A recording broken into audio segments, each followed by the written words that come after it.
So I was on Google Plus and going to the Tekken community to see if someone had discovered any news that I hadn't discovered yet.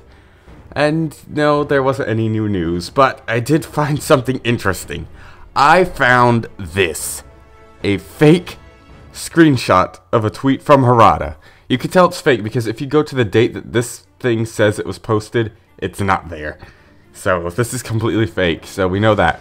But I thought it would be a pretty good idea to try and fool Harada into saying Jin was in the game. So I sent the picture to Harada saying, someone made this and it's making people very angry.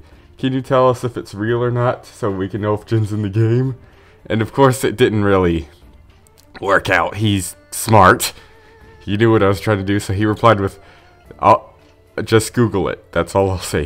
Something like that. And so I thought that was the end of it.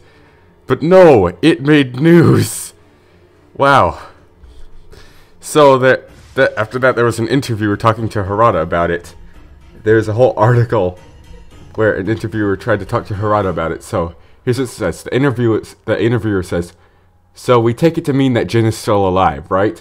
And then Harada replies with, I've already explained earlier that none of this discussion, Azazel or the Devil Gene, has anything to do with whether or not Jin is dead or alive. I don't understand how you could interpret what I said to mean that. It's not a matter of what is being said here, but rather that you're choosing to comprehend, but rather of how you're choosing to comprehend it.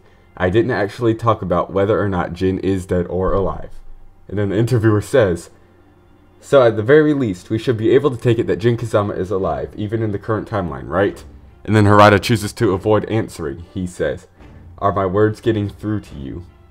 And then they try and ask again, and he repeats with the same thing.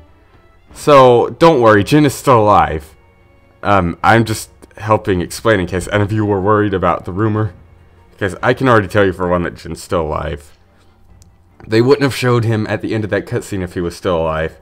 They probably wouldn't have had the Nightmare Train level. They probably would have had a different boss as the Nightmare Train level. They probably would have, whatever. But, you know what I mean. Jin's still alive. This is all just a rumor. I just thought it was pretty hilarious that me tweeting Harada got that recognized. My Twitter's flooded with notifications too, so see you next time. I gotta go clean up this mess.